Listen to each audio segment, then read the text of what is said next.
कि मैं अपने को संतुष्ट समझूंगा अगर मैं हिंदुओं को यह एहसास करा सका कि वे भारत के बीमार लोग हैं और उनकी बीमारी अन्य भारतीयों के स्वास्थ्य और खुशी के लिए खतरा बन सकती है।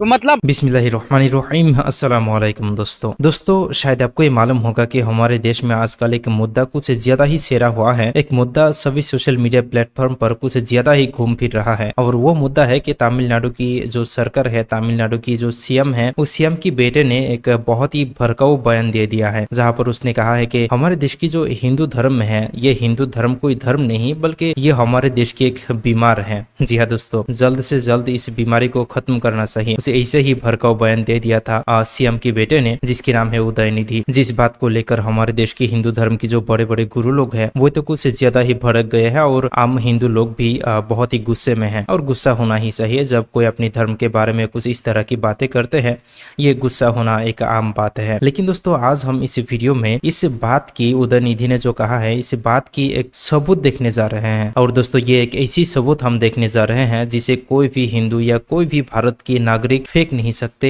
ना कर नहीं सकते। तो दोस्तों वीडियो बहुत ही जबरदस्त होने वाला है। इसे इसकी सबूत के साथ साथ और भी कई बड़े बड़े खुलासा भी हम जानने जा रहे हैं, जो यार आज की इस हालत में हम सभी को जानना बहुत ही जरूरी है। तो चलिए देखते हैं आज की इस वीडियो को बिना टाइम जाया करते हुए। तमिलनाडु के मुख्यमंत्री के बेटे उदयनिधि स्टालिन का एक बयान आया है और उसको लोग विवाद से जोड़ रहे हैं। बयान क्या है कि हिंदू धर्म जो है डेंगू मलेरिया के समान है, इसे जल्दी खत्म कर देना चाहिए, उतना जल्दी बढ़िया रहेगा। इन सभी मसलों पर बात करेंगे। वेद सर हमारे साथ है, सभी जानकारी देंगे।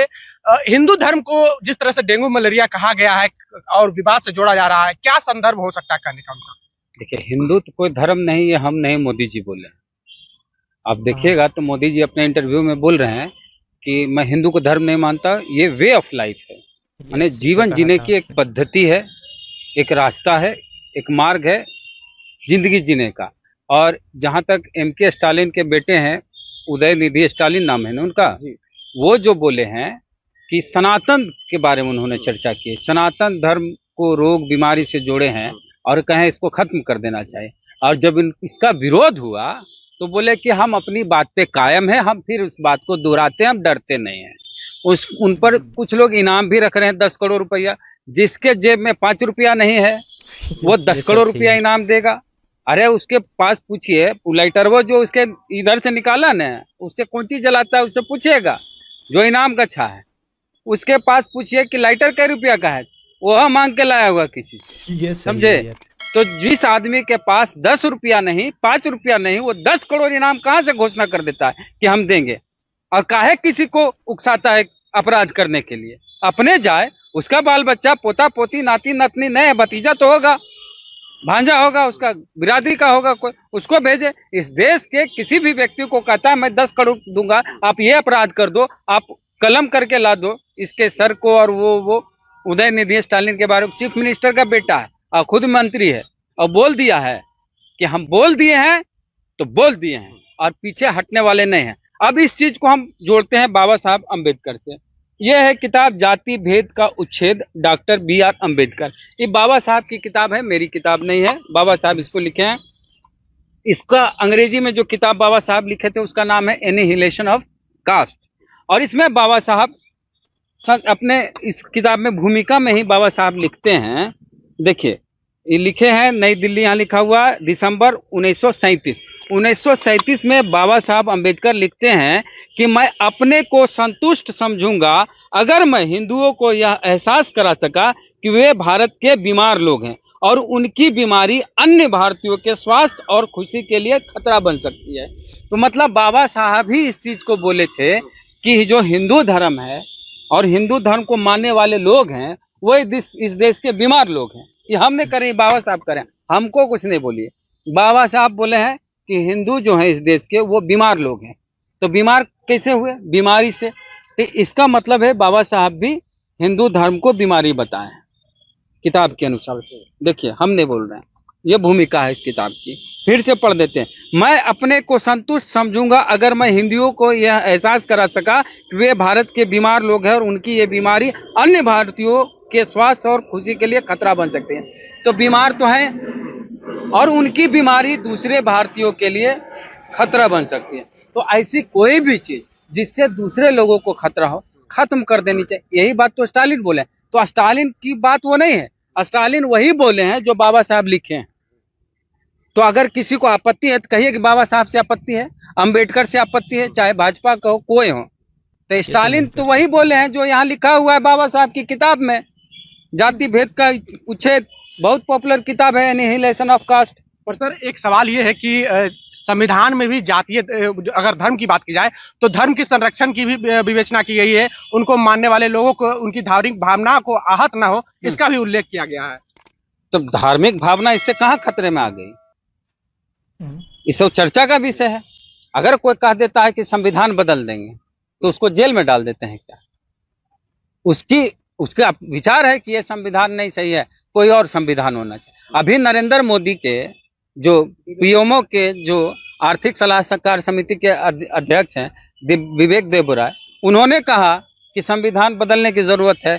आप जाइए वहां, तेलंगाना के मुख्यमंत्री केसीआर बोले हैं कि संविधान को फिर से लिखने की जरूरत है। तो ये मेरा विचार है, हम अपनी बात कहें तो इससे भावना कैसे आहत हो जाएगी?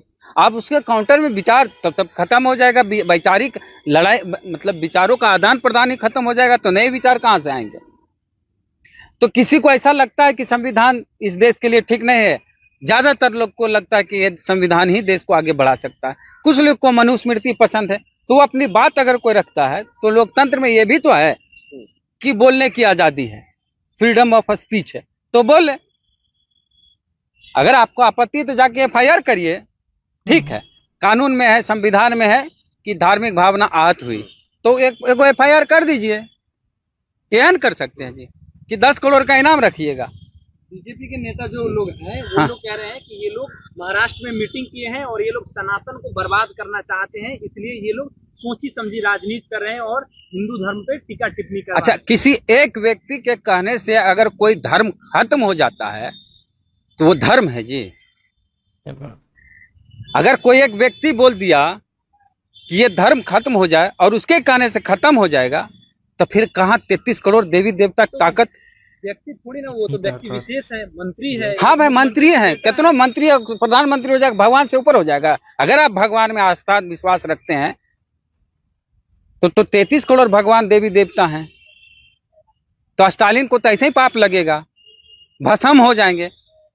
हाँ, कल एफआईआर करे भी क्या जरूरत, मंत्र फूंक दीजिए, भस्म हो जाएंगे। और हम अपने तरफ से जो बात है, अभी तक तो स्टालिन और बाबा साहब की बात की है, मैं अपने तरफ से जो बात कहता हूं कि कोई भी ऐसा धर्म जो अपने ही धर्म के लोगों के साथ भेदभाव करे, उसको छोटा बताए, नीच बताए, महिलाओं का अपमान करे, अछूत बताए, ऐसा कोई भी धर्म नहीं होना चाहिए। उनका तर्क होता है कि हम कर्म के हिसाब से यहाँ पे हिंदू धर्म में श्रेष्ठ बताया गया है, ना कि जाति के हिसाब से। आज तक बताइए कि कोई भी ब्राह्मण कर्म के गंदा कर्म किया, कुकर्म किया, उसके बाद उसका शूद्र बन गया हो? एक आग उदाहरण बताइए। अरे एक उदाहरण बताइए जिसमें कोई ब्राह्मण गलत काम किया हो और वो शूद्र बन गया हो। यानी कि सुनिए ना, इंद्र ने गलत काम किया कि नहीं? ऋषि मुनि की पत्नी के साथ, अहिल्या नाम था, उसके साथ गलत किए, इंद्र को शूद्र बनाए। रावण को आज भी कहता है कि ब्राह्मण था, तो रावण तो कुकर्म किए थे, तो उनको उस शूद्र काहे ने बनाए? दसों वेद के ज्ञाता भी तो थे। नहीं तो कोई हो, ब्राह्मण हो, ज्ञाता हो, लेकिन अगर उसका कर्म गलत होगा तो शूद्र होगा। कर्म के आधार पर भैया। तो अगर किसी शूद्र के घर में कोई बच्चा पैदा हुआ तो उसको स्कूल जाने नहीं देना है, तो शूद्र को ब्राह्मण बनने का अवसर कहां से मिलेगा? ये तो संविधान की वजह से मिला। तो बच्चा पैदा हुआ ही और उसको शूद्र बना दिए और कहे कि जन्म के आधार पर नहीं, कर्म के आधार पर, तो कैसे हुआ? वो पैदा हुआ, उसको आप बोले कि अरे फलाना का बेटा ये तो शूद्र है, शूद्र का बेटा। तो जब उसको मौका ही नहीं मिला आगे पढ़ने का, बढ़ने का, लड़ने का, तो फिर ब्राह्मण क्षत्रिय कैसे बनेगा वो? हाँ, एकलव्य उदाहरण है, संपुक उदाहरण है, और भी कितने उदाहरण हैं। तो ये लोग कई बार कहते हैं कि हम जब पंडित बोलते हैं तो पंडित का मतलब ज्ञानी होता है, उससे जात से नहीं जोड़िए। अब मांझी जी पंडित को कुछ अब शब्द बोल देते हैं वैसा, तो ये लोग ब्राह्मण लोग अपने ऊपर ले लेते हैं, उड़ता हुआ तीर ले लेते हैं कि हमको बोला, हमको बोला।